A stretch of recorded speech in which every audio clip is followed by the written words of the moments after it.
Okay, good morning, guys. So straight to it. Obviously, key moves here. I'm just keeping my eye. Look at my two charts here. Look at the oil on the bottom right. Obviously down to 30 bucks, and just keep your eye on the DAX here because we're testing the low from this morning. We've had the key break on oil. It's just actually at the moment the DAX just being a touch stubborn getting through this bottom. If it does, then just these are all very short time frames, 5-minute charts, just to give you an idea.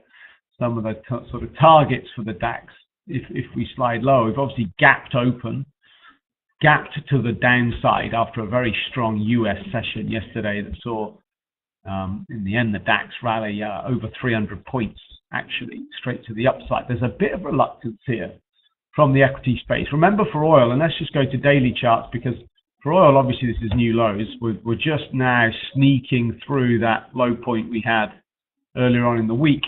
But if you look at equities on the daily time frame, then, of course, the S&P, we are some way off yesterday's low. We could 17 points off yesterday's low. The DAX is, well, 120 points off yesterday's low. So whilst oil has extended now, new lows for 2016, in fact, new, whatever it is, I've lost count, 13-year lows, is it? So you're getting that extension, but equity's not, well, they're obviously following. You've got a positive correlation here, but equities still seem a little bit resilient to it at this point, which, you know, might play, well, let's see. Key technical break below 30 bucks. Let's see. I think this is a very, very important period for not only today. This could turn out to be the most important period of the session. It may well turn out to be an important moment for January, or even, I mean, let's not get too carried away, but even Q1 could be affected by what happens now. Now that oil is below $30, how long does it stay below 30? How far can it extend down below 30? Is this going to turn out to be another test and hold? Because in the medium term, you know, we're only a few ticks, a few cents below 30 bucks here. We just hit 29.61. I'll go back to that 5-minute chart. You'll be able to see a lot clearer the kind of clean break here. But how long is this break going to last? S2 propping things up. So really important, I'd say, the next sort of 10, 15 minutes, the next few hours. The Chinese regulator. Important times here, and could really shape today's session, could shape the next week or so, could shape the next month. Depends how far oil can go here. Definitely oil still right up there, top of the list of markets to be focusing on. What's happening elsewhere then with the equity sell-off? So the S&P is almost back to yesterday's open, so that real strength through yesterday afternoon is already vanished, it would seem. And bonds are on the up. Look, the bund just testing, about to test yesterday's high. And just to get that in perspective, just on the longer time frame for the bund, this is the continuation chart, and you'll see that last year's high back in April was up at 160.69, and so actually officially really this week we're back to levels we have not traded at since mid-April, and that's the only time ever we've been above 160 in April last year. So this is all-time ever highs in sight again. 160.69 is the key price on the continuation chart from last year.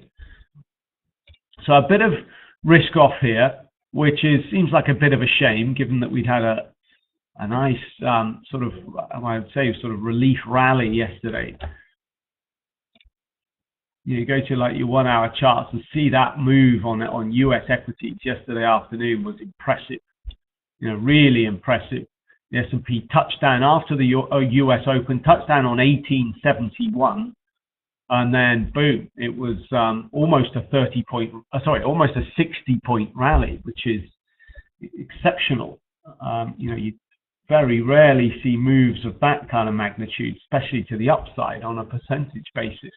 Just through that afternoon, that was a 3% straight rally through the top. So nice relief rally, but look how quickly it just gets given back here, and we're as I said, we're almost back to yesterday's opening levels on the S&P.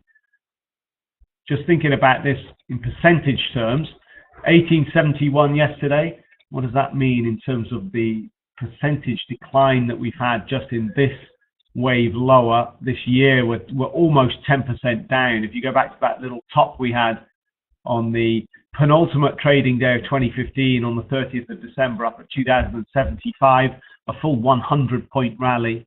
The opposite to that, decline. So 9.83% down just in 3 weeks here, not even 3 weeks. We're looking at this in a percentage basis.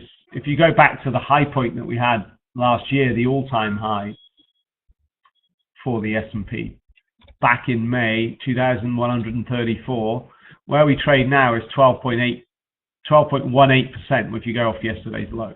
Where we are now, we're 11-odd%. You know, this is correction territory. A correction is 10% off highs. You know, a bear market is 20% off highs. So we've got some way to go. But what was important, I guess, yesterday, if we just go back to the daily chart, is that, well, what's important about this week really for the S&P is that we're flirting with these low points. The September low, 1861, we're just 10 points off that. Yesterday's low was 10 points off that. And then ultimately 2015's low is 1831.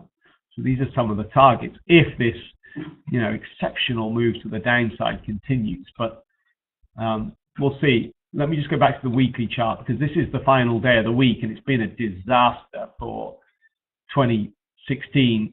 6.1% down first week of the year, and we've added to it at this point. I mean, this is the thing about yesterday's rally. We actually got up into pretty much unchanged on the week at one point, but here we are now. We're down 1.3% again. So final day of the week, and it looks like we are going to continue the theme that was set from last week. But just looking at oil, just in the real short term, it seems like we've found a bit of a base, at least for now. I mean, we spent 10 minutes now not being able to add to the downside created by the breakout below 30 bucks there that happened about 15 minutes ago. So S2 doing a good job down around 29.60 at this point.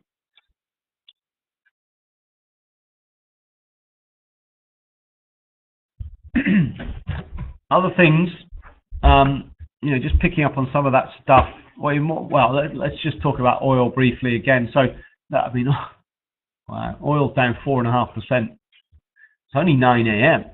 We're down 4.5% on the day.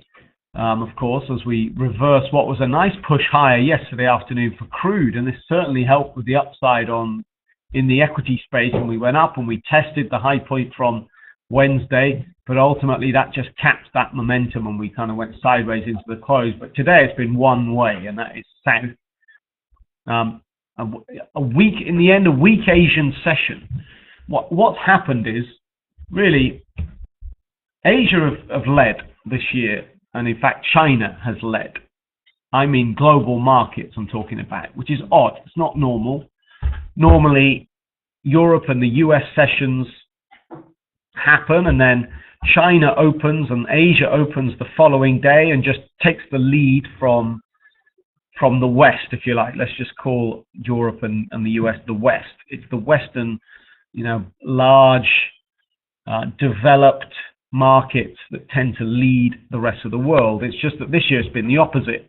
It's Asia's session playing out and the West following on from that. Okay. And what's happened, I think, from yesterday is everyone thought, wow, really bullish US session. Maybe we can just see Western markets take back control of global markets. Western markets responded powerfully yesterday afternoon. And what we wanted to see was that spill over into the Asian session and see a really positive Asian session overnight. The People's Bank of China did their bit, again, fixing their currency unchanged to make it 5 in a row this week of unchanged FX rates. It's just that we began positively in Asia, but by the time we finished, most markets were down in negative territory. So Asia failed to carry on from yesterday's US positivity, and this is kind of spilled over into the market. That's why you've got all these European markets down and giving back all of yesterday's gains, and oil's under pressure again and down below $30. We had some specific news from BHP Billiton, obviously the mining giant. In fact, what's unusual about BHP Billiton compared to other large miners is they've got I've recently taken on quite a large exposure to crude oil, and in fact shale oil in the US specifically. In 2012, they spent $20 billion on US shale acquisitions, which looked like a phenomenal strategic move as we went into 2013 and indeed 2014. It's just that strategic move has turned into a bit of a nightmare. So what's happened, BHP Billiton have written off $13 billion worth of that deal. They've written it down, taking the losses, and substantially reducing production. They're down. They only had 15 shale rigs operational, but they're now taking that down to 6. So,